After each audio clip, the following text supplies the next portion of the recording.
महानदी में वर्षा उपर मुंडे वर्षा होले मुंडली में 6 लाख क्यूसेक पानी आसब शाखा नदी में जलस्तर वृद्धि पाइबार संभावना रही। महानदी में बन्या परिस्थिति नहीं हेले जल प्रवाह बढ़ कुशभद्रा देवी विपद संकेतर 7 मीटर तले अच्छी। हीराकुद्र आहरी 16टी गेट खोला अच्छी आहरी 4टी गेट खोल फल 30 लाख 60,000 क्यूसेक जल निष्कासित होती जलसेचन विभाग सर्वोच्च जंत्री चंद्रशेखर पाढ़ी। सेपटे आसंता 12 घंटा मध्य उत्तर और केन्द्रीय बंगोपसागर एक लघुचाप क्षेत्र सृष्टि हेब। आसंता 26 तारिख संध्या सुधा यह अवपात परिणत होबार संभावना रही। 27 तारिख सकाळे यह दक्षिण ओडिशा और उत्तर आंध्र उपकूल दे अतिक्रम करिब।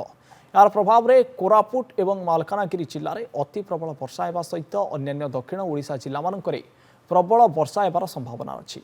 स्वतंत्र रिलीफ कमिशनर वीडियो कॉन्फ्रेंसिंग माध्यम नवरंगपुर कोरापुट मालकानगिरी रायगड़ा गजपति कलाहांडी कंधमाल गंजाम नयागढ़ पुरी खोर्धा जगतसिंहपुर कटक केन्द्रापड़ा जाजपुर भद्रक बालेश्वर और नुआपड़ार जिलापाल मानक सहित संभाव्य परिस्थितिर मुकाबला प्रस्तुति संबंध में आलोचना करिसेंती।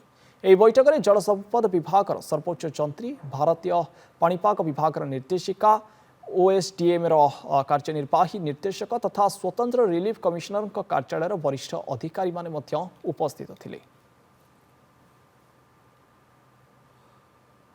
ହୀରାକୁଦ ଖଇରମାଳା ମଧ୍ୟରେ ଯେଉଁ ବର୍ଷା ହେଇଥିଲା ଏବଂ ଯେଉଁଟା ଆକଳନ କରାଯାଉଥିଲା ଯେ ହୀରାକୁଦରୁ ଖଇରମାଳ ଉପରେ ତା ଉପରେ ବେଶ କରିକି କୁହାଯାଇଥିଲା।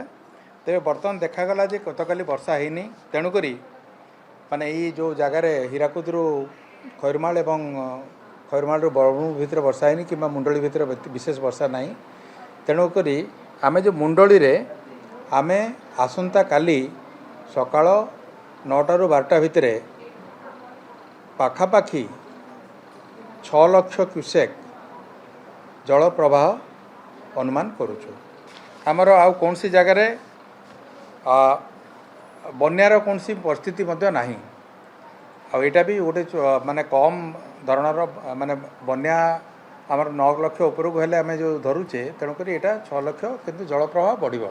ଆମର ବିଭିନ୍ନ ଶାଖା ନଦୀର ଯେଉଁ କଣ୍ଡିସନ୍ ଗୁଡ଼ା ଦେଖିବା କୁଶଭଦ୍ରା ଦେବୀ ତାପରେ ଏଇସବୁ ଜାଗାରେ ପାଖାପାଖି 7 ମିଟର ତଳେ ଅଛି ଡେଞ୍ଜର ଲେଭେଲ୍ ଠାରୁ। ମହାନଦୀର ଉପର ମୁଣ୍ଡରେ ଆମର ଯେଉଁ ବର୍ଷାର ପରିମାଣ ଯେଉଁଟା ହେଇଛି ଯେଉଁଟା ବଢ଼ିଛି ତା ଦ୍ୱାରା ଆମର ଇନଫ୍ଲୋ ବଢ଼ିଛି। ହୀରାକୁଦର 16ଟା ଗେଟ୍ ଖୋଲା ଥିଲା। ଏବେ ବର୍ତ୍ତମାନ ନିଷ୍ପତ୍ତି ହେଇଛି ଆଉ 4ଟା ଗେଟ୍ ଖୋଲା ହେବା ପାଇଁ। ତ 20ଟା ଗେଟ୍ ଖୋଲା ହେବ।